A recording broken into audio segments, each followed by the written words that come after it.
जिजीविषा कविता से मैं शुरू करूंगा और प्लीज कमेंट करें अगर आप कर सकते हैं तो, कि जिससे पता चल सके कि मैं आप मुझे सुन पा रहे हैं और कि मैं शुरू करूं। सभी लोगों को नमस्कार और कृपया कमेंट करिए, मेरी आवाज आ रही हो तो। जिजीविषा, कृपया कमेंट करते रहिएगा। जिजीविषा कविता है मेरी। जिजीविषा। हम मर सकते हैं, मरने के लिए हजारों हजार कारण हैं। हम मर सकते हैं, मरने के लिए हजारों हजार कारण बिखरे पड़े हैं। दुख है, दुनिया दुखों से ही भरी है। दुख है, दुनिया दुखों से ही तो भरी है। आंसू है, यह समुंदर सारा उसी से तो खारा है। इसके बावजूद हम जिएंगे, बारिश की बूंदों में भीगते हुए, चिड़ियों की चोंच से दाना चुगते हुए, तितली के पंखों में, इंद्रधनुष के 7 रंगों में, नदियों की कलकल में, पीपल पाकड़ की छांव में, होरी हिरामन के गांव में, कोयल की बोली में, मुर्गे की बांक में, नीले आसमान को घूरते हुए कठफोड़वा की आंख में, बोगनविलिया के फूलों में, हाथी के सूंड में, बंदर की पूंछ में, महुए के चूने के इंतजार में, अमोला की कोमलता में। बीज जैसे चट्टान तोड़कर उगाता है, बीज जैसे चट्टान तोड़कर उगाता है, हम उगेंगे। जब यह धरती हमारा साथ छोड़ देगी, जब यह धरती हमारा साथ छोड़ देगी, सूरज जब अंधेरों में गुम हो जाएगा, जब अंधेरे के सिवा कुछ नहीं रह जाएगा, तब भी हम रहेंगे।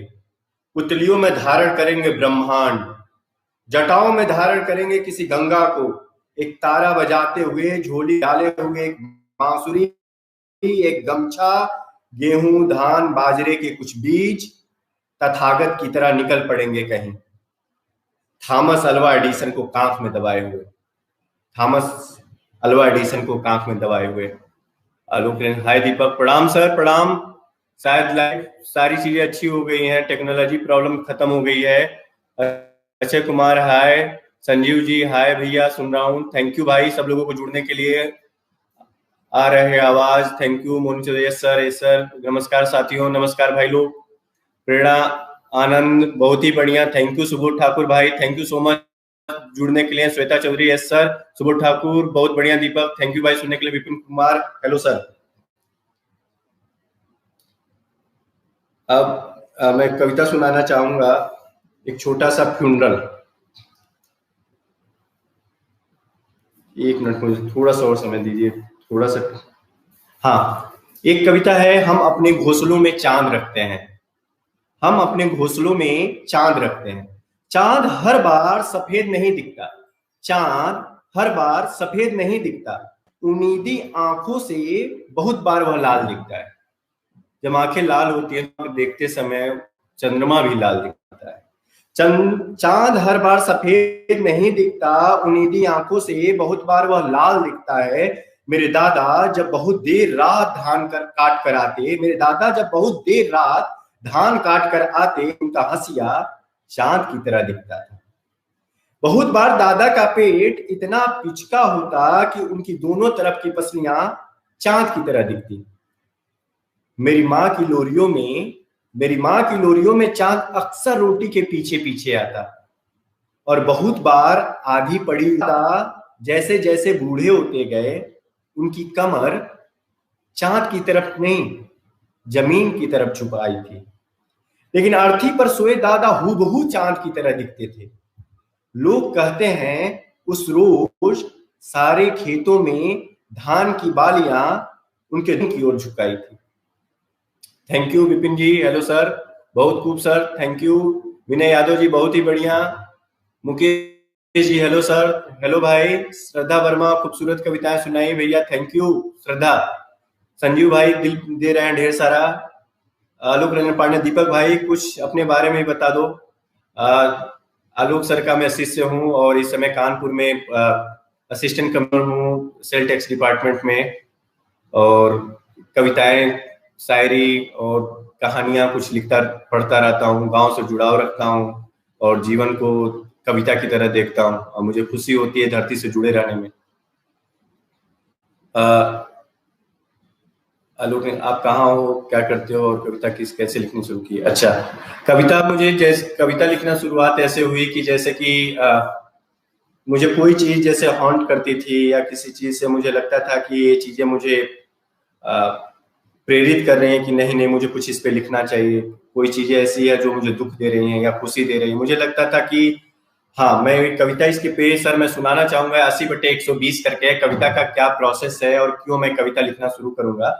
तो थोड़ा सा भी वो शायद रास्ते में मतलब कि पढ़ने की इस क्रिया में लाइव वाली की जो यात्रा है इसमें बीच में मैं सुनाऊंगा। त्रिपाठी प्रकर, थैंक यू। ठीक है, एक कविता बहुत छोटी सी है। लूनी नदी। अमूमन नदियां समुद्र में जाके मिल जाती हैं। बहुत ढेर सारे ऐसे लोग हैं जो बहुत मेहनत करते हैं, इसके बावजूद वे जहां सोचते हैं जाने का जो लक्ष्य बनाए रहते हैं वहां तक कभी पहुंच नहीं पाते। मेरे गांव में बहुत ढेर सारे लोग हैं जो बहुत टैलेंटेड होते हुए उनके एकदम गुमनामी में मरे। मेरे बहुत ढेर सारे मेहनत करने के बावजूद बहुत ढेर सारे तैयारी करने वाले लोग कभी रोजगार तक नहीं पहुंच पाते। तो लूनी नदी उन सारे लोगों की लिए समर्पित है जो ढेर सारे मेहनत करने के बावजूद जो जीवन का सख्त चट्टान है, जो जीवन का रेगिस्तान है, जो उनको सूख गया, उनके लिए कविता है। अमूमन नदियां समुद्र में जाके मिल जाती हैं पूर्णता को धारण करते हुए, एक सुंदर जीवन जीते हुए। अमूमन नदियां समुद्र में जाकर मिल जाती हैं पूर्णता को धारण करते हुए, एक सुंदर जीवन जीते हुए। लेकिन कुछ नदियों को धरती सोख लेती है। लेकिन कुछ नदियों को धरती सोख लेती है या कोई रेगिस्तान उन्हें निगल जाता है।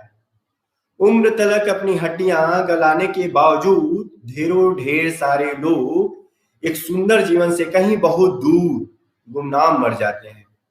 कोई समुंदर उनका इंतजार नहीं कर रहा होता। कोई समुंदर उनका इंतजार नहीं कर रहा होता। जो गुजरात का वो अमूमन नदियां समुद्र में जाके मिल जाती है लेकिन वो नदी रेगिस्तान में ही खत्म हो जाती है। ये प्रतीक के मैंने इसकी रचना की थी। आई प्राउड ऑफ भाई, थैंक यू। बहुत खूबसूरत दिया। दीदी आ गई हैं मदुरई से, थैंक यू दीदी, थैंक यू सो मच। और आलोक रंजन सर, तनुजा त्रिवेदी भी सुना देना, थैंक यू सर। मैं जरूर सुनाऊंगा। सुविता सिंह है सर, कुछ भी अपने बारे में बताइए। बताऊंगा, जरूर बताऊंगा। शुभम, मेरा वो किताब ला दो एक बार जिससे सुनाना है।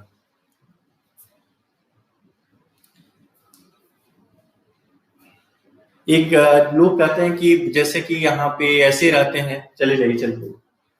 शिकारी हमारे पौधे पैदा होते ही निकल चुका है शिकार पे। हम लोग सोचते हैं कि अभी हमारी मृत्यु बहुत दूर है, लेकिन जिस दिन हम पैदा होते हैं उस दिन शिकारी निकल चुका होता है हमारे शिकार पे। हम सब शिकार हैं। जीवन इतना खूबसूरत है जितना फूलों का खिलना।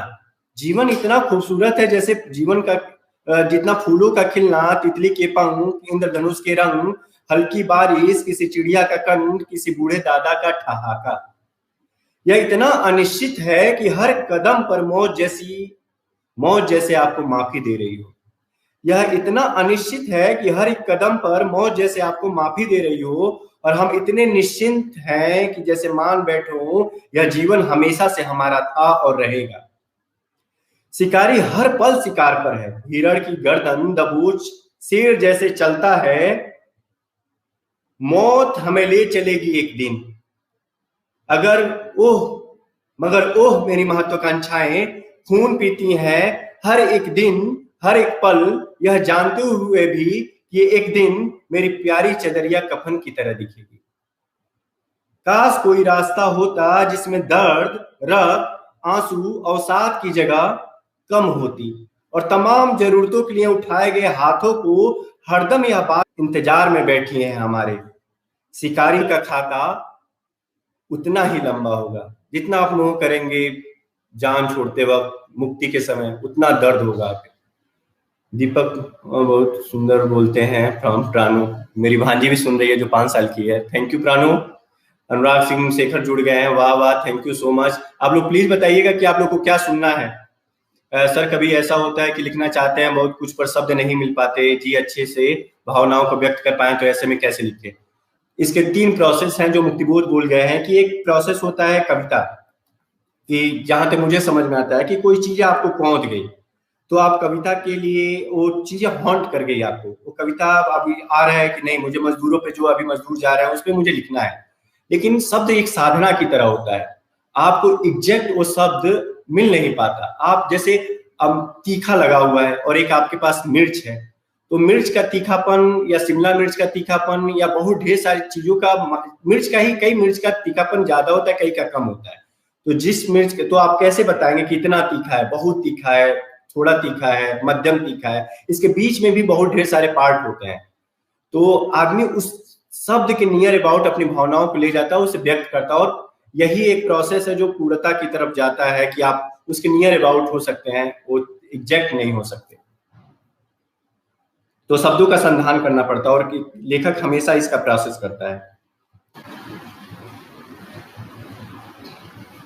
सोनागाछी, सोनागाछी एक एरिया है, बहुत ढेर सारे लोग जुड़ गए हैं, thank you so much. Sudesh Kumar जुड़े हैं वर्धा से, थैंक यू भाई, बहुत ही शानदार। वाह त्रिपाठी प्रखर भैया, बाबूजी कविता सुना दीजिए।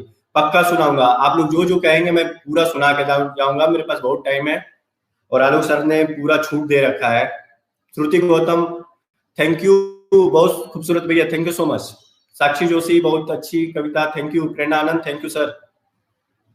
हाँ आप लोग कविता बताइएगा जो सुनाना है। Sonagachi, Sonagachi red light area है, एशिया का सबसे बड़ा, और हिंदुस्तान का कहा जाएगा कि कोलकाता में स्थित है, और पश्चिम बंगाल का एक जगह है जहाँ पे Sonagachi area, red light area. Sonagachi, एक वेश्या की जिंदगी में सबसे बुरा क्या होता है? एक वेश्या की जिंदगी में सबसे बुरा क्या होता है? तुम बताओ, अच्छा ही क्या होता है? जब तुम्हें ठेला गया किसी बूढ़े हफ्सी के पास पहली दफा, जिसने तुम्हारा मांस को नोच खाया गिद्धों की तरह, डरी हुई थी तुम, दर्द से भर उठी थी, तुमने निढाल पड़े हुए शरीर से बची हुई पूरी ताकत समेट कर उस दर्द आंसू में तुमने हर एक को आवाज लगाई, अपनी माँ को, बाबूजी को, चाचा को। तुम महज उस समय 8 की थी, तुम महज उस समय 8 की थी, और उसी साल मैंने तीसरी क्लास पास की थी। मेरी माँ ने दोनों हाथों में भरकर मुझे दुलार किया था। पिताजी लाए थे ढेर सारे खिलौने जब तुम्हारे चाचा तुम्हें बेच गए थे। सोनागाछी में हर दिन केवल सोनागाछी में तुम्हारी तरफ फेंके जा रहे खाने के लिए चील, गुद्धों और कौओं को, शराब पिए मवाली और दिन के सफेद पोश इज्जतदार साथ साथ लगाते हैं तुम्हारे देह का भाव। तुम छोटी हो और तुम डरी हुई हो, इसलिए तुम्हारे मिलेंगे ज्यादा भाव। तुम जितनी चीखोगी, चिल्लाओगी, रोओगी, तुम्हारा दाम बढ़ता जाएगा, तुम्हारा डिमांड बढ़ता जाएगा, तुम्हारी कोठे वाली दलाल अपनी तिजोरियां भरते जाएंगे। जब तुम समझ जाओगी तुम्हें बचाने कोई नहीं आने वाला, चाहे तुम जितना चिल्लाते रहो, रो लो, तब तुम खुद को कर दोगी निढाल हफ्सी गिद्धों के आगे, तब तुम्हारी डिमांड गिर जाएगी। फिर एक नया मांस का टुकड़ा चाहिए उन्हें, फिर तुम्हारे मरने के तरीके का गणित और ज्योतिष बदल जाएगा। तब तुम्हें मारा जाएगा भूख से, या फिर आ लगेगी तुम्हें कोई बीमारी और तुम्हें फेंक दिया जाएगा सोनागाछी के किसी गली या सड़क पर। शायद उस वक्त मेरी शादी हो रही होगी, मेरे पिताजी लुटा रहे होंगे मार अराफात धन, नेताजी से लेकर सारे बड़े अधिकारी टकरा रहे होंगे जाम, हंस हंस के दूहरे हुए जा रहे होंगे किसी संता बनता के भद्दे से जोक पर। यदि तुम भाग्यशाली रहे, महीने 2 महीने, साल 2 साल में खुद को संभाल न सकी तो मर जाओगी किसी सड़क किनारे रोग और भूख से। लोग तुम्हें हिकारत से देखेंगे, दूर से जाएंगे, यह कहते हुए कि तुम वेश्या थे, नोचा था, खाया था, सोया था। और इस तरह कुछ क्षणों के लिए भारत में मर रही 50 लाख वेश्याओं में से एक कम हो जाएगी, जिसकी जगह देने के लिए किसी सोना को फिर खरीद लिया गया है, उठा लिया गया है, पहुंचा दिया गया है तुम्हारी जगह।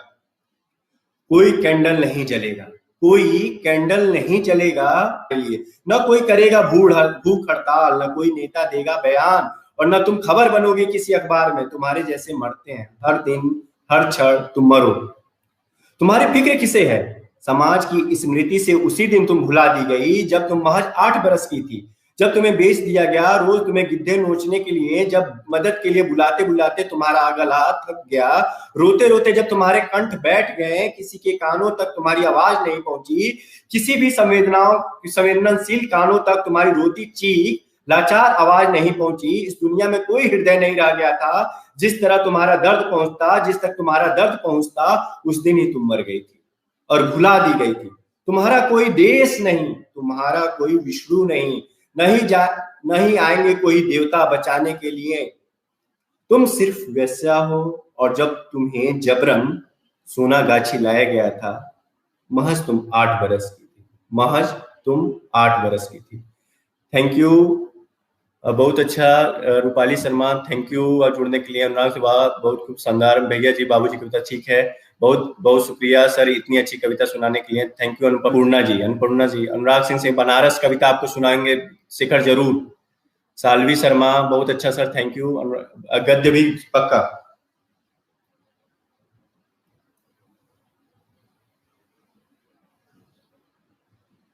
मेरी माँ की जुबान।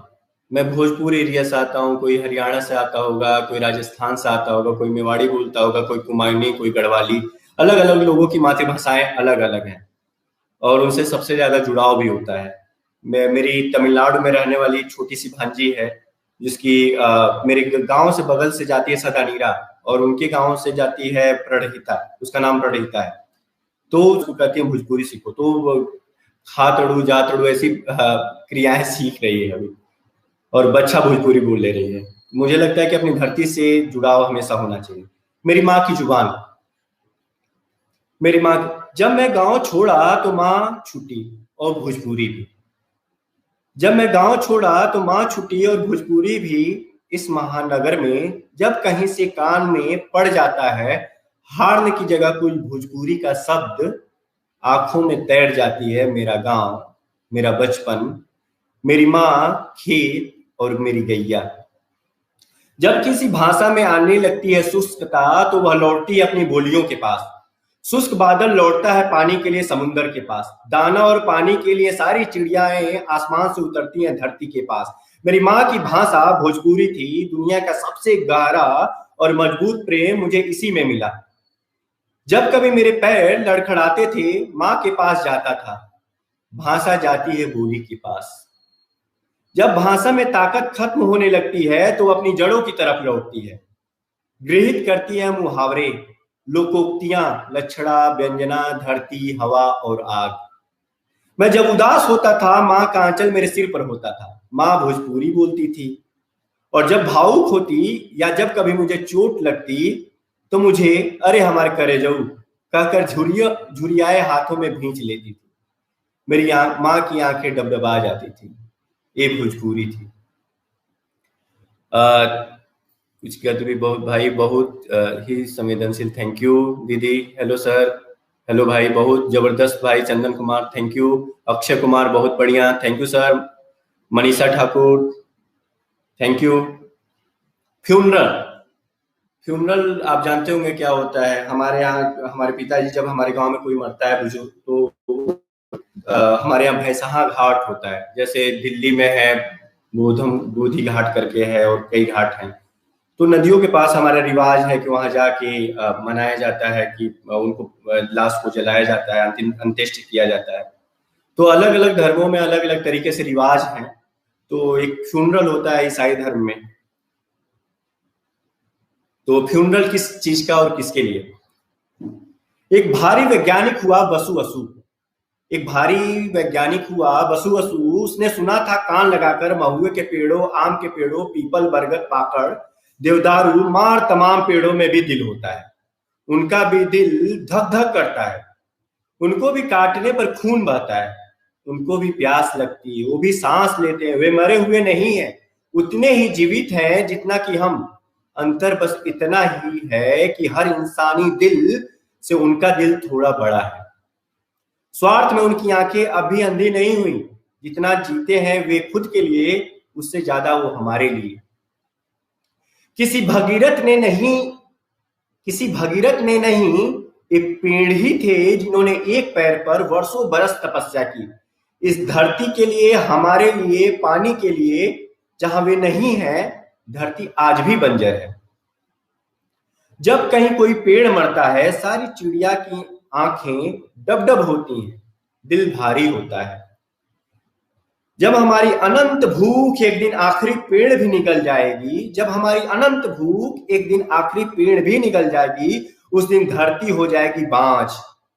नहीं मिलेगा कहीं खोजने से भी फुदकती हुई चिड़ई का एक छोटा सा बच्चा भी। बादलों में उस दिन बादल उस दिन गर्भ गिरा देंगे। रेत का कफन ओढ़े धरती उस दिन अंतिम बार धड़केगी। उसके फ्यूनरल में सारे आसमानी तारे करेंगे मौन। उनकी चमक पड़ जाएगी मध्यम। सौरमंडल के ग्रह थोड़ा और झुक जाएंगे। ब्रह्मांड का सीना थोड़ा और सिकुड़ जाएगा। चांद के साथ हमारे पूर्वजों की आत्माएं बैठकर बहाएंगी 9-9 आंसू, बैठकर बहाएंगी 9-9 आंसू। बहुत बढ़िया। नीलाची वस जुड़ गए हैं। श्वेता चौधरी, बहुत बढ़िया sir, thank you. Alok Ranjan Pandey, भाई प्रेम वाली कविता सुनाकर माहौल तो बना दो। ठीक है सर, पक्का। थोड़ा सा बस नीचे जा रहा हूं और एक क्रमबद्ध नहीं है, नहीं तो मैं यहीं से सुनाता। रुकिए, मैं सर कुछ प्रेम जैसी कुछ चीजें सुनाता हूँ।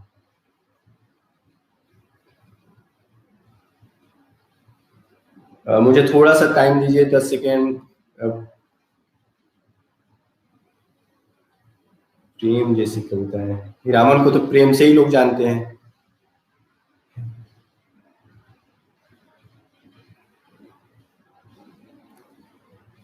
आप लोग अपनी अपनी कविताओं का आप देते रहिए वहां पे, कि मैं जैसे ही यहाँ से देखूं आपको वो सारी चीजें सुना सकूं। ये होता है लाइव में, थोड़ा सा पहले से तैयारी करना चाहिए। डिमांड के अनुसार कविताएं सुना रहा हूँ, इसलिए थोड़ा सा खोजना पड़ रहा है मुझे।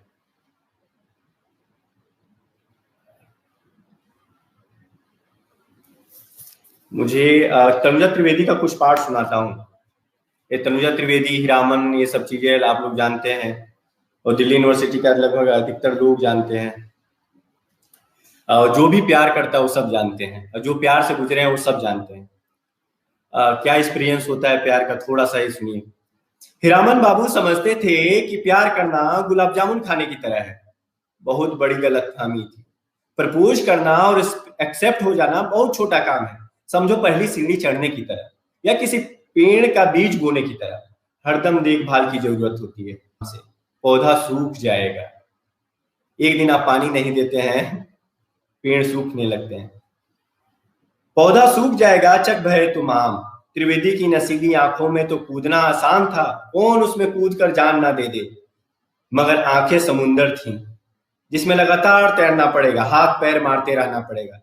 थोड़ी सी भी ढिलाई किए कि नहीं कि तुम डूब गए। कभी कभी तो लगता प्रेम करना पतंग उड़ाने जैसा है। पूरी शिद्दत के साथ लगे रहो, आसमान में तुम्हारी पतंग उड़ान भरे और तुम उसकी खुशी के साथ उड़ान भरते रहो। लेकिन यह भी जान लो, हीरामन की पतंग उड़ाने में उड़ाने वाला थोड़ा ढीला पड़ा नहीं कि किसी ससुरे की तीखी कर्कश आवाज तुम्हारे कानों में बजने लगी। आई बो काई पोचे। दुनिया में चाहे जिस चीज का अकाल पड़ा हो, पर इन साले कंधे किस्म के लौंडों का अकाल इस दुनिया में कभी नहीं रहा और न रहेगा। और फिर तुम हीरामन अपना कटा धागा लिए फिरे रहना, साल दर साल माझा लपेटते रहना। लेकिन हीरामन समझदार था। यह सब वह किसी दिव्य ज्ञान की तरह जानता था। उसे पता था कि उसे त्रिवेदी को बच्चे की तरह संभाल कर रखना है, उससे बहुत बहुत प्यार करना है। लेकिन त्रिवेदी को लगता था मैं बच्चा हूं, वह मेरी दादी माँ बन जाती थी। लेकिन उसे खुद नहीं पता था कि वह खुद कितने बचपने में जीती है। छोटी छोटी बातों पर बच्चों की माफिक जिद करने लगती है, जैसे मुझसे गाना गवाने की जिद। अब उसे कौन बताए कि अगर मैं शोरदा को गाने गुनगुनाने भी लूं, मगर इस जस्टिन बीबर का मैं क्या करूं जिसकी वह जिद करती। वह क्यों नहीं समझती कि इन अंग्रेजीदा गानों की लय पकड़ना तो दूर, हम उनके लिरिक्स का लॉ भी गुनगुना नहीं सकते। कभी कभी रात को 2 बजे वह कॉल करती और मैगी खाने की जिद करती। चलो मैं मैगी बना भी लूं, मगर इस मेघदूत गर्ल्स हॉस्टल का गेट कैसे कूदूं, यह मैं उसे बिल्कुल समझा नहीं पाता। वह रात को 3 बजे कॉल करेगी और पूछेगी कि क्या कर रहे हो। अरे मैं बोलूं कि मैं सो रहा हूं, तब वह बोलेगी कि उसे बात करनी है। और बात की क्या खाना खाकर सोए थे, कल क्या पहनूं। अरे बाबा, दिन भर साथ तो था, तब क्यों नहीं पूछ लिया। चलो यहाँ भी ठीक था, मगर बात करते करते झपकी लग गई तो फोन कट। और फिर कल मनाओ इस त्रिवेदी को दिन भर, और पढ़ो इसकी नसीली आंखों के नशे में बहुत चरस चढ़ी थी। भुगतो, पूरे माथे में भांग डाल लो। नहीं, भांग में ही माथा डाल लो, फर्क अब क्या ही बचा था। वह मेरे दिल के अंदर सूरदास के श्याम की तरह तिरछे अड़ गई थी और मैं था कि हारिल हारिल हुआ जा रहा था और वो उसकी लकड़ी। त्रिवेदी सड़कों को रैंप समझती थी, त्रिवेदी सड़कों को रैंप समझती थी। एक बार यही बात मैंने कह दी थी तो वह पूरे 2.5 घंटे मुझसे नाराज रहे थे। उसके सभी दीवाने थे, पूरी आर्ट्स फैकल्टी लट्टू थी, सब उसकी सुंदरता के कसीदे पढ़ते थे। उस प्रोफेसर का क्या नाम है? अरे वही जो केवल लड़कियों से बातें करता है, खुद को आलोचक फालोचक मानता है। हाँ, वही एक दफा बोल रहा था त्रिवेदी से कि क्या हंसती हैं आप, रीतकाल की कटीली नायिका की हंसी की तरह आपकी हंसी है। त्रिवेदी उस वक्त कुछ बोली नहीं, हालांकि वह आलोचक फालोचक सारी लड़कियों से ही बोलता था। किसी भी लड़की के लिए यह नई बात नहीं थी। रही बात त्रिवेदी की तो यह सच था। कौन बताए त्रिवेदी को उसका मुस्कुराना ही तो खराब है। हीरामन को इधर भी बहुत नई नई चीजें पता चल रही थी और ये हर आशिक को जानना चाहिए जो नए नए इश्क में पड़े हैं। और ये बातें जब त्रिवेदी रूठ जाया करती थी तब घंटों मान मनोबल के बाद पता चली थी, जिससे मैं फ्री में आपको बता रहा हूँ। बातें बहुत छोटी हुआ करती थी मगर हीरामन की जान लेने के लिए काफी होती थी। जैसे कि जब मिलो तो तुम्हारे मिलने में गर्माहट रहे, कितनी भी जल्दी हो उसे हॉस्टल तक छोड़ कर आओ। और हाँ, हॉस्टल में जाते वक्त जब तक वह दिखती रहे तब तक वहीं खड़े रहो, होकर हाथ हिलाते रहो, मुस्कुराते रहो। एक दो दफा वह पीछे मुड़कर जरूर चेक करती थी, जो नहीं दिखे तो मिलो कल मनाने के लिए। सुबह सुबह हॉस्टल गेट के सामने डेयरी मिल्क की बड़ी वाली चॉकलेट लेकर उसे वह खाएगी भी नहीं, फिगर खराब हो जाएगा। वह पूरी चॉकलेट को बांट दिया करती थी। हाँ, एक और बात, हर कोई प्यार मोहब्बत वाली फिल्म आई हो, खासकर उसका किरण वाले हीरो की, और तुमने उससे बिना बताए अपने दोस्तों के साथ देख ली तो एक कुफ्र समझा जाएगा। और इसकी माफी त्रिवेदी के कुरान में नहीं थी। वह जब बहुत रोमांटिक होती थी तो बच्चों के माफिक बोलती थी। उसे जितनी अच्छी अंग्रेजी आती थी उतनी अच्छी भोजपुरी। जब वह पूछती का हाल बा बबुआ तब वह मुझे मेरी माँ की तरह लगने लगती। और जब I love you the way you lie गाती, ऐसे लगती त्रिवेदी के कंठ में रेहाना समा गई हो। बहरहाल सैया जी के कंधे का गमछा जमीन पर पड़ा हुआ था और उनका दिल गमछे पर बिछ चुका था। भाई प्रेम वाली कविता सुना, ठीक है दीपक, जो आपको सबसे पसंदीदा कविता वो सुनाए जरूर। वाह भैया, बढ़िया, बहुत ही खूबसूरत, बहुत अच्छा। सिन्हा जी और ये चंदन कुमार हीरामन, तुम्हारा दिल बहुत बड़ा है और संवेदनशील, थैंक यू भैया। विपिन कुमार बेहतरीन, थैंक यू। संजीव पासवान बहुत अच्छा। अनुपम सिंह वाह वाह सर। श्वेता सिंह बहुत खूब। मैं थोड़ा सा और इसको पढ़ूंगा, उसके बाद कविताओं पे आऊंगा। तनुजा त्रिवेदी दिल लेने की मशीन थी। तनुजा त्रिवेदी दिल लेने की मशीन थी, पूरी की पूरी। और हम उसके सामने होते तो कभी कभी नर्वस हो जाते, पिघल कर हमारा दिल मोम हो जाता। शहद और आसमान के चमकीले तारे जिसमें चमकते रहते, चंदा मामा जिसमें तैरते रहते। उसके आने की खबर महक जब खबर होती, उसकी खुशबू से सारी आर्ट्स फैकल्टी महकती। फैकल्टी में पैदा हुए पिल्ले भी उसकी तरफ दौड़े चले आते थे और पिल्लों की मां त्रिवेदी के अलावा सब पर गुर्राती। मगर त्रिवेदी के जादू से वह भी बच ना पाती। त्रिवेदी का लाड़ देखकर लगता कि वह उनसे उनकी मां न सही मौसी की तरह जरूर प्यार करती होगी। फैकल्टी के लड़के सोचते जो कुकुर बनो तो यही फैकल्टी में जन्म लीजो रसखान। रसखान के माफी के साथ, जो कुकुर बनो तो यही फैकल्टी में जन्म लीजो रसखान। हिरोशिमा नागासाकी में लोगों की जान परमाणु बम ने ली थी, लेकिन आर्ट्स फैकल्टी की जान तनुजा त्रिवेदी ले रही थी। लोग उसे फूलों की मुस्कुराहट में देखते, चमकते हुए तारों में देखते, उन्हें लगता त्रिवेदी एक बार में ही उनकी जान क्यों नहीं ले लेती। वह धीरे धीरे तिल तिल कर उन्हें क्यों मार रही है। वह एक ही बार आए और गला दबा दे, पर यह भी कहाँ मुमकिन था। उसके हाथ से मरना बड़े भाग्य वालों को नसीब था। त्रिवेदी को जब हम प्रपोज किए थे हमारा गला रुध गया था। प्रोफेसरों से घंटों दर्शन फर्शन पर बहस करने वाला लड़का, उनकी लंगोट खींच लेने वाले हीरामन की जान जाने क्यों त्रिवेदी को देखकर घिघी बन जाती थी। जब उस रोज प्रपोज के वक्त गला रुध आया तब त्रिवेदी ने अपने जादुई बोतल से स्वयं स्वाति नक्षत्र का पानी पिलाया था। उस रोज एमए पर रात भर एफएम पर रात भर हीरामन सुनते रहे। चोरी चोरी जब नजरें मिली, चोरी चोरी जब नजरें मिली, रात भर सुनते रहे। तनुजा त्रिवेदी यूनिवर्सिटी पढ़ने थोड़ी ना जाती थी, वह तो आग लगाने जाती थी। वह जिधर से गुजरती उधर के फूल थोड़ा झुक जाया करते थे, थोड़ी खुशबू उधार लेने के लिए। पता नहीं वह कौन सा परफ्यूम छिड़क कर आती थी। हीरामन को पुश्तैनी प्रेम के अलावा 2 बार प्रेम हुआ, एक बार आर्ट्स फैकल्टी से दिल्ली विश्वविद्यालय के कैंपस से और दूसरा इस त्रिवेदी से। त्रिवेदी माने आग, त्रिवेदी माने गुलाब, त्रिवेदी माने शहद, त्रिवेदी माने माँ के ऊपर बैठा भगवान पूंजीवादी है। वह सारी चीजें एक ही इंसान को बख्श देता है, सुंदरता भी, टैलेंट भी, गाना भी, सब कुछ। खैर यह बात तो तय थी कि त्रिवेदी कमाल की लड़की थी और उसे वशीकरण मंत्र आता था। हीरामन जब घर से चले, बाबूजी ने हनुमान जी की एक फोटो देते हुए कबीर जी की कसम खिलाई थी, बोलो माया से 9 हाथ दूर रहोगे। हमने कहा हाँ हम रहेंगे। हम कितना भी रटते रहे माया महा ठगनी हम जानी, लेकिन त्रिवेदी जब भी सामने से गुजरती हमारा दिमाग का बल भक्त से बुझ जाता था। उसकी आंखें आसमानी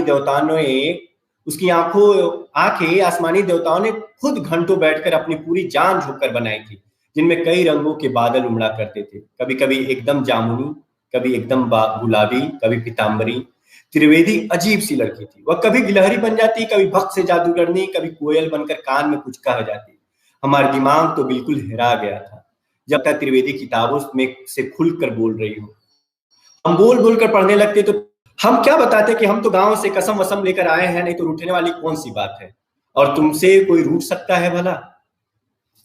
दोस्ती पर कोई कविता हो तो जरूर सुनाइए। जरूर भाई। प्रेरणानंद सर आपकी वॉइस वीडियो आगे पीछे चल रही है। अच्छा, उसके हाथ से बहुत नसीब वालों को नसीब था।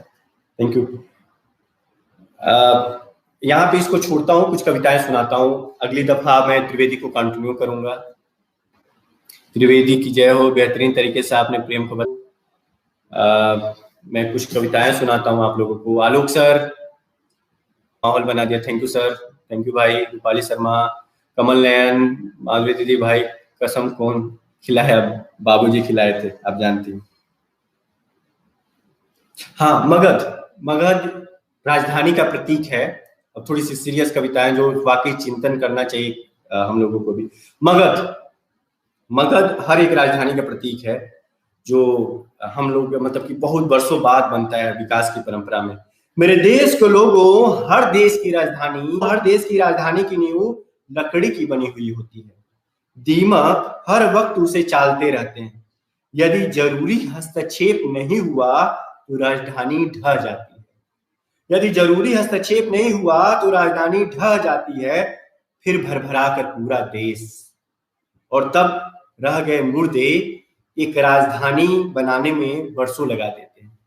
एक राजधानी बनाने में वर्षों लगा देते हैं।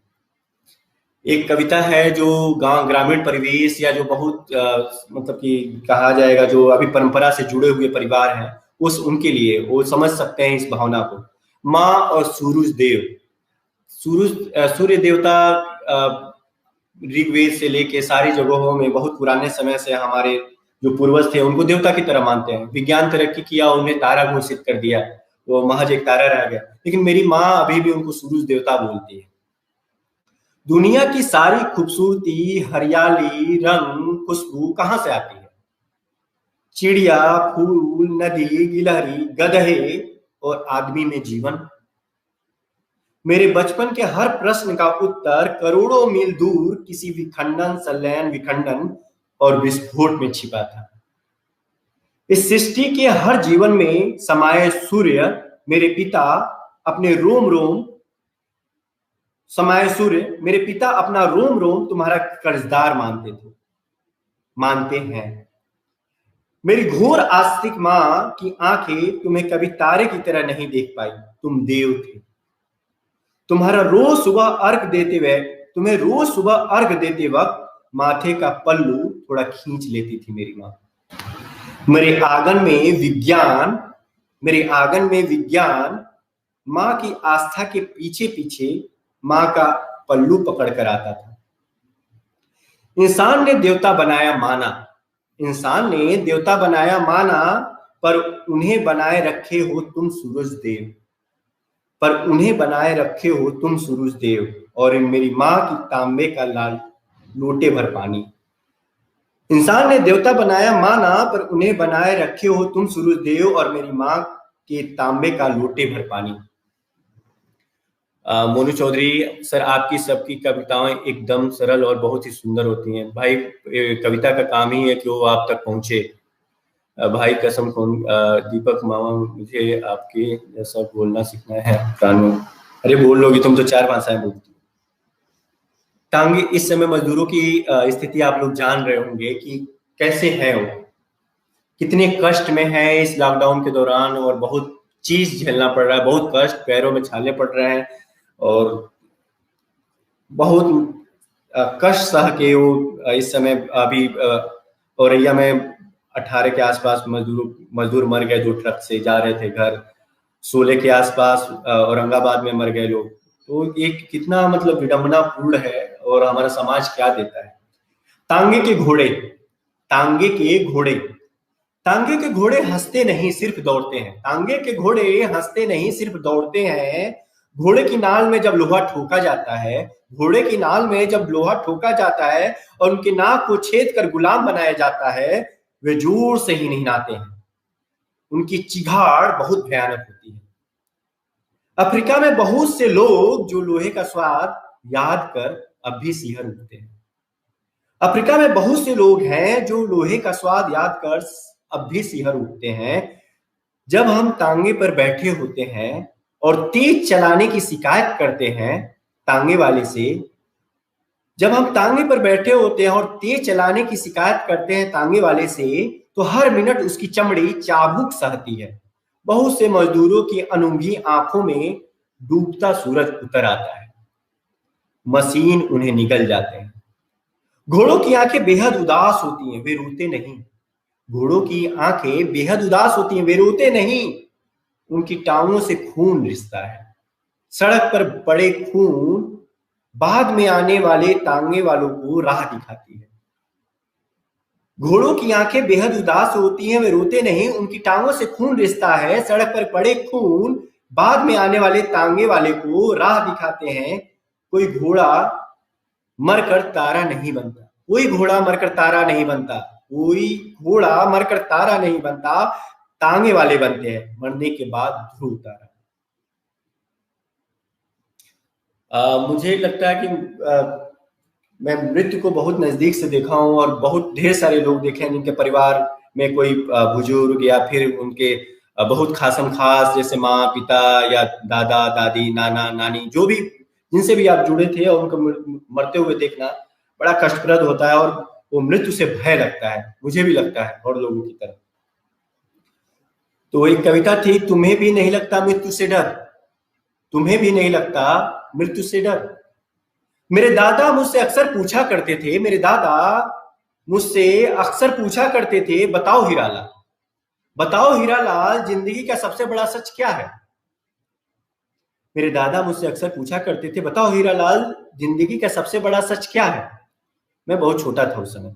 मैं बहुत देर मुंह बाय सोचता रहता, मैं बहुत देर मुंह बाय सोचता रहता, फिर बतलाता, ईश्वर नहीं, सूरज नहीं, चुन्नू मेरा दोस्त है नहीं, आप मेरे दादा हैं नहीं, मैं जिंदा हूं नहीं, आप बूढ़े हैं नहीं। मां कह रही थी आप जल्द ही मर जाएंगे, और तुम भी एक दिन। क्या मैं भी मर जाऊंगा दादा। जो भी इस धरती पर आया है सब मर जाएंगे मेरे बच्चे। दादा उन दिनों बहुत बीमार रहते थे और बार बार मुझे अपने पास बुलाते, यही प्रश्न मुझसे बार बार पूछते, दुनिया का सबसे बड़ा सत्य क्या है। एक दिन अभी पूछ ही रहे थे कि दादा मर गए। मैं बहुत अंदर तक डर गया था। मैं रो रहा था, इसलिए नहीं कि दादा मर गए, इसलिए क्योंकि उनकी बात कहीं सच हो गई थी। अब मेरा नंबर था, मैं भी मर जाऊंगा, जबकि मैं जीना चाहता था। मरने से क्यों डरता है आदमी। इतने कष्टों, रोगों और दुखों के बीच क्यों जीते रहना चाहता है आदमी। बताओ हीरालाल, जिंदगी का सबसे बड़ा सच क्या है। बताओ हीरालाल, जिंदगी का सबसे बड़ा सच क्या है। बेहतरीन तरीके से आपने प्रेम को बताया, थैंक यू। इसको पहले तो पूरा सुनाइए, पूरा सुनाइए। अच्छा, कमल नयन बाद में सुना दूंगा भैया।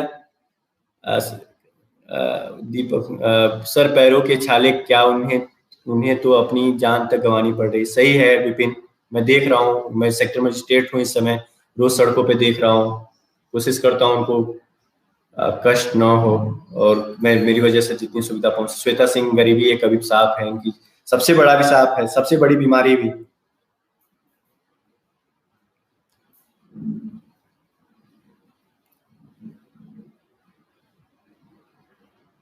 एक छोटी सी कविता है, बहुत पहले लिखी थी जब मैं ग्रेजुएशन के फर्स्ट ईयर में आया था। उस वक्त ये हर लड़की के लिए है जो लड़के तो बहुत जगहों पे दोस्त होते हैं और उनके से सब कुछ बोल देते हैं, लेकिन बहुत सी लड़कियां ऐसी होती हैं, बहुत सी स्त्रियां ऐसी होती हैं जो अपना कष्ट किसी को नहीं बोल पाती, किसी को भी नहीं। तो ग्रेजुएशन फर्स्ट ईयर में मैंने लिखा था, मुझे मालूम है जब तुम नहाती हो तो रोती हो, दिन रात ईगो से छले जाने के साथ तुम रोती हो, और तुम्हारे बालों से रिश्ता पानी तुम्हारे आंखों के आंसू के साथ मिलकर छूता है जमीन। तुम्हारा क्रंदन प्रवाह में ओझल हो जाता है कहीं अनंत में। कितना पीड़ादायक है बिना आवाज किए रोना, कितना पीड़ादायक है बिना आवाज किए रोना, या गिरते हुए आंसू के लिए किसी हाथ का न बढ़ना। समुद्र का खारापन एक लंबी सितम की कहानी है जिसे तुमने कभी नहीं सुना, और जिसे तुमने भी कभी नहीं कहा और समुद्र ने भी नहीं। तुम ग्लेशियर बनी रही, नदियां समुद्र में मिलती रही, लोगों ने नावें उतारी, फूल बनाए, अपनी गंदगी डाली, और तुम रोती रही। कितना पीड़ादायक है बिना आवाज किए रोना, या गिरते हुए आंसू के लिए किसी हाथ का आगे न बढ़ना। अच्छा, वाह सर, सर आपके शब्दों का चयन बहुत अच्छा है, थैंक यू भाई।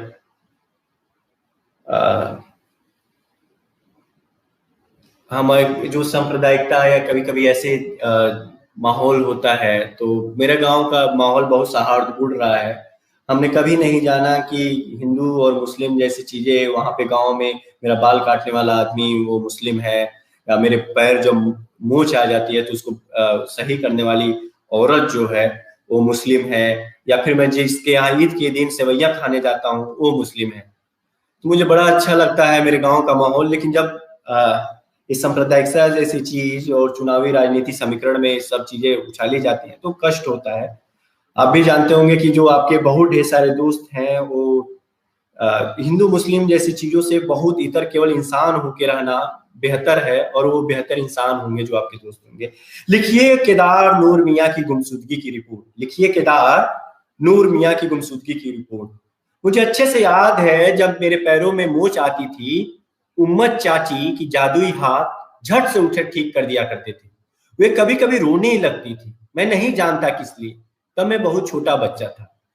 उनके आदमी इतने कमजोर थे, आदमी हमारे यहाँ उनके पति को बोलते हैं, उनके आदमी इतने कमजोर और बीमार रहते थे, बड़ी मुश्किल से एहसास हो पाता वह जीवित है। जब मैंने गांव छोड़ा, चाची के जादुई हाथ से जादू चला गया था। पता नहीं कैसे वो आजीविका अपनी चलाती होंगी। नाजिम चाचा कपड़ा सिलते थे, उनकी आंखें बूढ़ी हो चुकी थी, उनके बाल रुई की तरह सफेद थे। वे जब भी जाता उनसे मिलने हंस दिया करते थे। और हसमत चाचा बाल काटते थे, जो हमेशा मुझे चुएगेरा होने से बचा लेते थे। मेरे मन में बड़ा कौतूहल रहता था कि इनके बाल कौन काटता होगा। बिस्मिल्लाह चाचा कभी सूरमा बेचते थे, कभी चूड़ी, कभी फल, कभी खरीदने आते थे रद्दी, चलाते थे रिक्शा। ये थी गरीबी। मेरे दादा से ऐसे मिलते थे जैसे वर्षों पुराना बिछड़ा कोई दोस्त मिला हो, जबकि वे लोग हर दूसरे दिन मिलते थे। वे बड़े जिंदा दिल इंसान थे। परिवार में अकेले बचे थे, हरदम हंसते रहते, लेकिन जब कोसों दूर दंगा होता तब वे बड़े उदास हो जाते थे। उनकी हंसी भारी हो जाती थी। वे लोगों से कम बोलते। बाबा से मिलकर किसी छोटे भाई नूर को याद करके जोर जोर से रोने लगते। बूढ़े बिस्मिल्लाह चाचा, बूढ़े बिस्मिल्लाह चाचा। बहुत ही रीन तजवीर जुड़ने के लिए थैंक यू। तुम भी एक प्रबुद्ध लड़की हो। विपिन कुमार विपुल बिल्कुल चिड़गेरा होने से बचा लेते थे, थैंक यू जोशी जी। हाँ, सर बता रहे थे शुरू में कि कविता कैसे लिखी जानी चाहिए, कुछ बताओ दीपक। तो एक कविता है 80/120, जो हम लोग का हार्ट रेट होता है, जो नॉर्मल इंसान का होता है वो 80/120 होता है। आप क्या सुनना चाहेंगे? बहुत सामान्य सी चीज है कि आप सुबह उठे, खाना खाएं, नौकरी पे गए, फिर आके सो गए। इसमें कौन सा इंटरेस्टिंग चीज है कि बीए हुए नौकरी की पेंशन मिला और मर गए। अकबर इलाहाबादी उस समय बोल गए कि बीए हुए, नौकरी मिली और पेंशन मिला, मर गए। तो इसमें कोई बड़ी बात नहीं है। कभी कभी जो मेन सड़क है उसे दाएं बाएं चलिए, पगडंडियों में भी जीवन है। तो 80/120 मतलब बहुत संयम, बहुत अनुशासन, ये सब चीजें बहुत बांध देती हैं जीवन को। और एक कवि थोड़ा सा भावुक होता है और पगडंडियों पर चलना पसंद करता है, और वैसे लोग थोड़ा ज्यादा हॉन्ट होते हैं, ज्यादा संवेदनशील होते हैं। कई विद्वान थे जिनकी कविता उन्हीं तक रह गई, वे अकेले रह गए। उन्होंने नहीं बनाया पुल या उतर नहीं सके सिंहासन से, उनकी कविता गंदी हो जाती थी कीचड़ से, धूल से। उनकी कविता कभी रोती नहीं थी, हंसती नहीं थी। मैले लोगों को गले लगाने पर उनके कपड़े गंदे हो जाते थे। कभी उन्हें बारिश अपने हाथों पर महसूस नहीं किया, कभी उन्होंने बारिश अपने हाथों पर महसूस नहीं किया। उनकी कविता में इंद्रधनुष नहीं थी, लात मारते थे। उनकी कविता हमेशा 80/120 ही रहती थी, या किसी फार्मूले या पटरी पर चलती थी, नियमों में बधी। इसलिए वह समय में बदल गई, और उस आदमी में जो इसे लिखता था। बीपी भी होता है, हाँ, बीपी को लेकर ही सागर उपाध्याय बोला था, प्रतीक है। और आप लोग क्या सुनना चाहेंगे, आप प्लीज बताएं, कमेंट करिए, मैं उसको सुनाऊंगा। आप जो कहेंगे वो सुनाऊंगा। हाँ,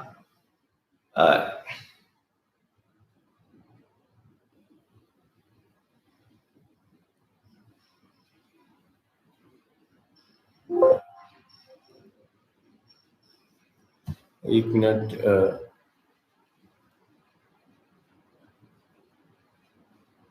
बसंत कविता है, बसंत फेवरेट आप सब लोगों का मौसम होता है, उस पर एक कविता लिखी थी। तुम आ गए वसंत, कितने हल्के कदमों से, बच्चों के माफिक हंसते हुए, कितने नाजुक हाथों से, छूते हुए हर चीज कि लग जाए न खरोच कहीं किसी को। लुटा रहे हो खुद को कि कहीं के आशिक ठहरे, लुटा रहे हो खुद को कि कहीं के आशिक ठहरे, कि तुम्हारा इजहार स्वीकार कर लिया गया हो और तुम पागल हुए जा रहे हो। नौसुखी आशिक की तरह धड़कने बढ़ गई हो तुम्हारी, खुद के भीतर सांसों की आवाजाही पर नियंत्रण खो देना चाहते हो तुम। पर कहीं कोई बच्चा जग न जाए, एक दूसरे के सपनों में डूब रहा कोई जोड़ा चिहुक कर उठ न जाए, खुद को हल्के कदमों से बढ़ाए चले आ रहे हो। कि जैसे आती है सरसों की छिमियों में दाने, आम के पेड़ों में मूजर, कोयल के कंठ में गाने, तुम में हरियारी, अरुई के पत्तों पर ओस, चिरई की अलसाए बच्चों को चूमने आती हो भिनसारे की धूप। हर बार यह कर्तव्य कैसे कर लेते हो, प्रेम नौसिखी आशिक की तरह कैसे कर लेते हो। आशीष मिश्रा, बेहतरीन, थैंक यू सर। एक कविता है, करते हैं माँ के रूप में, प्रेमिका के रूप में, पत्नी के रूप में, छोटी बिटिया के रूप में, दोस्त के रूप में, हर जगह और रिश्तों को बुनती है और बचाए रखती है। किसी भी ग्रह के पास अपना हृदय नहीं होता, किसी भी ग्रह के पास अपना हृदय नहीं होता, न होती है उनकी अपनी आत्माएं। स्त्रियां रखती हैं हृदय, और उनके जीवन से स्पंदित रहता है कोई ग्रह, और उनके हृदयों के स्पंदन से जीवित रहता है कोई ग्रह।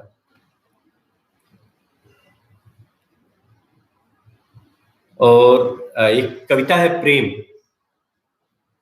अलंकार का बहुत ही सुगम प्रयोग। Thank you Monu Chaudhary. वीर रस की कविता, जो हमारे सैनिक दिन रात काम कर सकते हैं।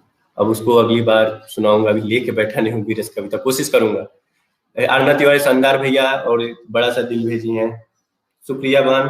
प्रेम, पृथ्वी किसी शेषनाग के फन पर नहीं टिकी, पृथ्वी किसी शेषनाग के फन पर नहीं टिकी, न ही लगाती है परिक्रमा किसी तारे की।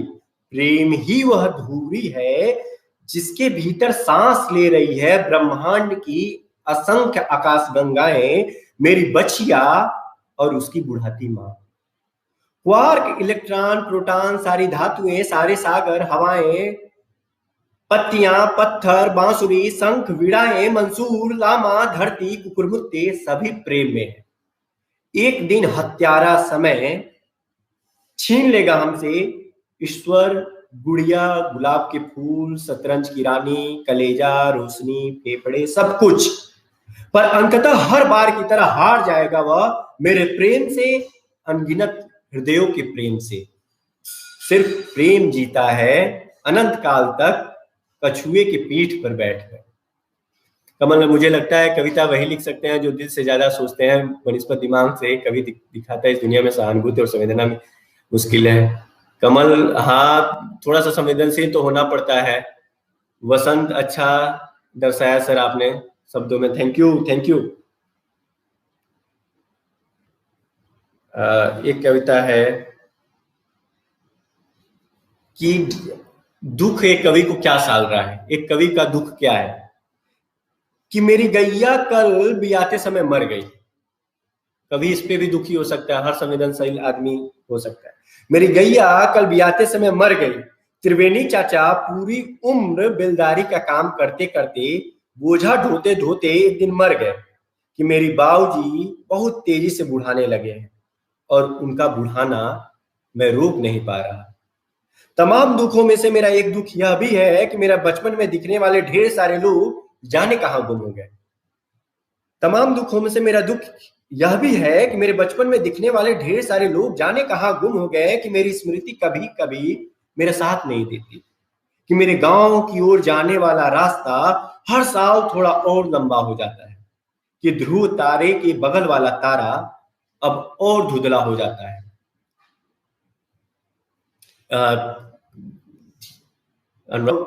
सच में इस कविता को बहुत ढेर सारे लोगों ने आग्रह किया था कि सुनाने के लिए, और मेरे दिल के काफी करीब है। कृपया आप लोग कविता बताते रहें कि कौन सी अगली सुनानी है। सागर उपाध्याय, आशीष मिश्रा सर और भी ढेर सारे लोग। भूख, भूख मेरी जो हृदय के बड़ा नजदीक कविता है, और मैं इस समय भी महसूस कर रहा हूँ जब मजदूरों को देख रहा हूँ। बहुत ढेर सारे गरीब है, मध्यम वर्ग तो अपने कमरों में बैठा है, जैसे हम लोग जैसे कविता पढ़ रहा है और सुन रहा है, लेकिन बहुत ढेर सारे लोग हैं जो इसमें से भी ये संवेदनशील लोग हैं जो सुन रहे हैं, जो उनके लिए भी संवेदनशील हैं, जो सड़कों पे हैं। भूख, भूख के मरते ही मर जाता है आदमी, भूख के मरते ही मर जाता है आदमी, बहुत भूख से भी मर जाता है आदमी। मरता तो तब भी है जब वो सिर्फ अपने लिए जीने लगता है। जब दुनिया में कहीं कोई आदमी भूख से मरता है, जब दुनिया में कहीं कोई आदमी भूख से मरता है, उस समय हर वह आदमी जिसकी आंख में पानी मरा नहीं, थोड़ा सा मर जाता है। उस समय हर वह आदमी जिसकी आंख में पानी मरा नहीं, थोड़ा सा मर जाता है। मरने को तो मर गया सिकंदर भी, हिटलर भी, गांधी भी, नॉर्मन बोरलॉग भी, टॉलस्टॉय भी, मर्लिन मुनरो भी, और ऑर्केस्ट्रा वाली मुनिया भी। पर इनके भूख में अंतर था, मरने में अंतर था। तय है कि हम सब मरेंगे, मर जाएगा जेम्स बॉन्ड भी। हम इस नियति को बदल नहीं सकते, पर हम तय जरूर कर सकते हैं मरने के तरीके को, कि कौन सी भूख हमें ताउम्र घसीटे चलेगी। बहुत खुशकिस्मत है आप जो पढ़ सकते हैं, सोच सकते हैं और तय कर सकते हैं अपनी पसंद की भूख को। जानते हैं अतड़ियों के सूखते हुए मरना कैसा होता है? अपने बच्चे को अपनी गोद में भूख से मरते हुए देखना कैसे होता है? कभी सोचते हैं इनकी जिम्मेदारी किन पर है? यदि नहीं तो क्या है? नहीं तो कभी सोचते हैं इनकी जिम्मेदारी किन पर है? यदि नहीं तो हम मर चुके हैं। लड़कियां, खुशी जहां, बहुत बढ़िया sir, thank you thank you. लड़कियां कैसी होती हैं, इसके बारे में मैं ग्रेजुएशन के समय सोचता था और अब भी सोचता हूँ कि वो बड़ा संवेदनशील होती हैं। और उन पे एक कविता है, वे बारूद और बंदूकों को नहीं चाहती, तितलियां, पंख, बारिश, फूल, गिटार को चाहती हैं। उनका दिल मोम और शहद और धातुओं का बना होता है। वे प्रेम करती हैं, उनका दिल खूबसूरत और बड़ा होता है। वे रिश्ते बुनती हैं, चीजों को करीने से रखती हैं, वे संवेदनाओं को रचती हैं। युद्ध में कोई पुरुष नहीं मरता, सिर्फ स्त्रियां मरती हैं कई दफा। लाशों को नोचते कौवे उनकी आत्मा को खाते हैं। उनकी आंखें जब उदास होती हैं, धरती अपनी उर्वरता खोने लगती है। जन्म और मृत्यु करके एक बुक बहुत ही शानदार था। Chandan Kumar, thank you sir, आप मेरे गुरु रहे हैं हमेशा। जन्म और मृत्यु एक कविता है, एक दर्शन की तरह है एक कविता, और जीवन से बहुत जुड़ी और बहुत यथार्थपरक रचना है। हम हर वक्त रिश्ते रहते हैं, हम हर वक्त रिश्ते रहते हैं। जैसे रिश्ता रिश्ता है रक्त, जैसे रिश्ती है नदी, जैसे रिश्ता है रेत, हमारे हर वक्त, हमारे भीतर हर वक्त कुछ भरता रहता है। जैसे भरता है समुद्र, जैसे भरता है घाव, जैसे आंखों में भरता है आंसू, जैसे बादल भरता है पानी, जैसे फसलें भरती हैं दाने, जैसे ट्रेन भरते हैं पैसेंजर। हाँ यह सच है, हाँ यह सच है, हम वक्त के साथ पीले होते जाएंगे। हाँ यह सच है कि हम वक्त के साथ पीले होते जाएंगे, जैसे हर पतझड़ में हो जाते हैं पत्ते। हम डबडबाई आंखों से बह जाएंगे, जैसे बह जाता है आंसू। हम पकने के बाद काट लिए जाएंगे, और ट्रेन हमें न चाहते हुए भी, और ट्रेन हमें न चाहते हुए भी उतार देगी अगले यात्रियों के लिए, अगले यात्रियों के लिए। लेकिन जन्म और मृत्यु के बीच जो जीवन है, उसे हम भले जीत ना सकते हो, उसे हम भले जीत ना सकते हो, पर जी सकते हैं, पर जी सकते हैं। एक कविता है, सिर्फ एक आयरनी है, आयरनी मतलब विडंबना, कि हम चाहते हैं कि क्या हो और क्या होता है, और कैसे एक जोड़े में से एक आदमी का रह जाना कैसे होता है। सिर्फ एक जूते का दिखना, सिर्फ एक जूते का दिखना, एक कविता है। एक जोड़ी जूते में सिर्फ एक जूते का दिखना एक त्रासद घटना है। उम्र भर साथ रहने के बाद पति पत्नी में से एक का पीछे रह जाना, रेल की पटरियों में से एक का उखड़ जाना, किसी उन्मादी युद्ध के बाद सैनिक का एक पांव से घर लौटना, किसानों के बैलों में से एक का मर जाना, जंगल के अकेले बाघिन का रह जाना, जंगल में अकेले बाघिन का रह जाना, जीवन में सिर्फ दुखों का भर जाना, सांस का अंदर आना पर बाहर न निकल पाना, त्रासद घटना है। सिर्फ एक जूते का दिखना त्रासद घटना है। कृति जैन, हर लड़की मासूम कोमल ही हो ऐसा भी नहीं है। हाँ आप सही बोल रही हैं, लेकिन अधिकतर लड़कियां अभी संवेदनशील हैं। अच्छी, बहुत खूब, सागर उपाध्याय, कृति जैन, सोचने वाली बात। ठीक है कृति जैन। गांधी महात्मा, गांधी महात्मा को लेकर ढेर सारी किताबें मैंने पढ़ी, रामचंद्र गुहा को पढ़ा, बिपिन चंद्रा को पढ़ा, बहुत ढेर सारे लोगों को पढ़ा, आप लोग भी पढ़ते होंगे, ढेर सारे न्यूज में पढ़ते होंगे, आर्टिकल पढ़ते होंगे, ढेर सारी चीजें हमारे गांव में, लेकिन ये आर्टिकल, ये न्यूज और ये किताबें नहीं पहुंची। मेरी ढेर सारे निरक्षर लोग अभी हैं, और जो वहां तक गांधी, लेकिन वहां तक पहुंच रखते हैं, इन किताबों के बावजूद, न पढ़ने के बावजूद वो पहुंच रखते हैं वहां पे। वो क्या सोचते हैं गांधी के बारे में? गांधी महात्मा थे, गांधी महात्मा, उनकी नजर से मैं एक कविता सुनाऊंगा। गांधी महात्मा। मेरी माँ बताती है कि गांधी देवता आदमी थे। उनके 2 पैर, 4 आंखें, 12 हाथ थे, और बड़ा सा दिमाग भी। उनका दिल मोम का बना था। उनको देखकर अंग्रेज थर थर कांपते थे। हवा पीकर वे बहुत दिनों तक रह सकते थे। वे नंगे रहते थे। उनके कपड़े अंग्रेज चुरा ले गए थे। उनका चश्मा बहुत दूर तक देखता था। बुधिया के आंसू उनके चश्मे पे आकर गिरते थे। वे बकरी का दूध पीते थे, सहारे के लिए एक पतली सी लाठी रखते थे, बच्चों के मानिंद हंसते थे। उनके पास कई जिन्न थे। आजादी के बाद संसद भवन में बकरीद मनाई गई थी। उनकी बकरीद वहीं मारी गई थी। उनका लाठी खींचातानी में 14 अगस्त की रात टूट गई थी। उसका एक हिस्सा हिंदुस्तान ने लिया, दूसरा हिस्सा पाकिस्तान ने। उनके जिन्न बहुत दिनों से एक पैर पर खड़े थे, अब उन्हें कुर्सी चाहिए थी। मेरी माँ बताती है, जब दंगे होने शुरू हुए, वे गलने लगे थे। वे बूढ़े हो गए थे। अभी अभी हाल फिलहाल में मैंने एक रचना की है। मेरी ड्यूटी लगी हुई थी यहाँ पे सेक्टर मजिस्ट्रेट के तौर पे, तो वहां मैंने एक कविता लिखी। जब मजदूरों को देखा, उनके कष्टों को देखा, मेरे दुनिया के मजदूरों, बहुत छोटी सी कविता है, और बस स्टैंड जैसे चीजों पे रह के इतनी छोटी कविता ही लिख पाया मैं। मेरी दुनिया के मजदूरों, देवताओं ने अधूरी सृष्टि बनाई, देवताओं ने अधूरी सृष्टि बनाई, वे पूजनीय कहलाए।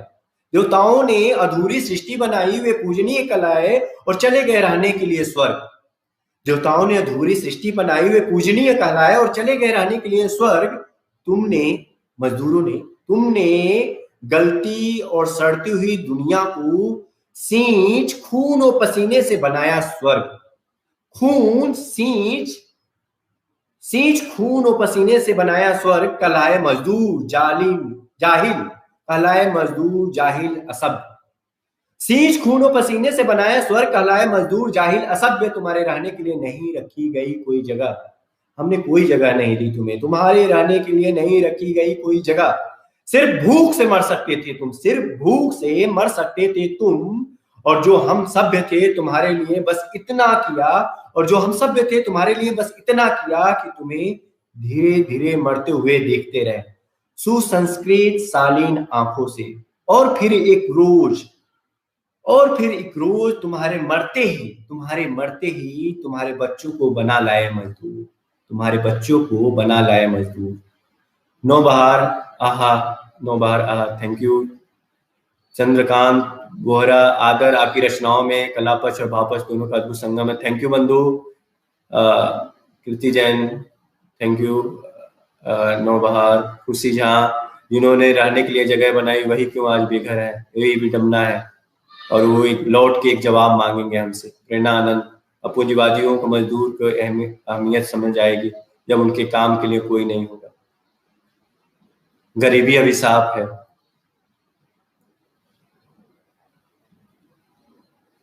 और अगली कविता मैं सुनाऊंगा, देखता हूं आप लोग के। बाबूजी कविता की फरमाइश आई थी, उस मुझे खुशी होगी ये कविता सुना के, लेकिन ये कविता मुझसे खुल नहीं रही, पता नहीं क्यों। अब आगे।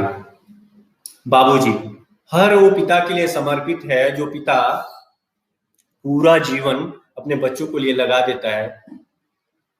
तो ये कविता में कुछ भूमिका न करते हुए सीधे कविता बताता हूँ, सुनाता हूँ। बाबूजी, बाबूजी की मूछ बहुत बार प्रेमचंद की लगती, बाबूजी की मूछ बहुत बार प्रेमचंद की तरह लगती। कई आलोचक बताते हैं प्रेमचंद ने अपनी मूछ लमही के रघुनाई से हुबहू होरी की तरह कटवाई थी। कई आलोचक बताते हैं प्रेमचंद ने अपनी मूछ लमही के रघुनाई से हुबहू होरी की तरह कटवाई थी। बाबूजी के सर पर बाल मेरे खेतों में उगी फसल की तरह थे, जिसे उम्र ने, बहुत सी बकरियों ने सांझ के समय तमाम सतर्कताओं के बावजूद घर लौटते समय उन्हें किनारे किनारे चढ़ लिया था। बाबूजी के कंठ शिव जी की तरह थे, बाबूजी के कंठ शिव जी की तरह थे, जिसमें उन्होंने ढेर सारा दुख और दर्द भर रखा था। भरसक कोशिश करते वह इसे छिपाए रखे, मगर धीरे धीरे वह नीला पड़ता जा रहा था। बाबूजी के कान ब्रह्मांड के किसी जटिलतम गुत्थी की तरह थे, जिसको लेकर दुनिया के सारे महान दार्शनिक अपने अपने व्याख्याएं कर करके एक दिन मर गए थे, लेकिन उनके कानों में पता नहीं इसकी रोती हुई आवाज आती रहती थी, जो सभ्यताओं के विकास से लेकर अभी तक लगातार चलती आ रही थी, बढ़ती ही जा रही थी। हालांकि इस दर्द को पकड़ने के लिए उनके कान के ढेर सारी कक्षाओं में वैज्ञानिक लगातार सैटेलाइट छोड़े जा रहे थे। बाबूजी की नाक चिमनियों की तरह थी। दिन भर उनके फेफड़े लोहार चाचा के धौकने की तरह चलते रहते। डॉक्टर बताते हैं कि दिन भर में जितना खून बनता सब उनकी धौकनी जला देती थी। हालांकि बाबूजी जो कुछ उगाते उसका ज्यादातर हिस्सा मुंबई में बैठे किसी पूंजीपति के पास चला जाता था।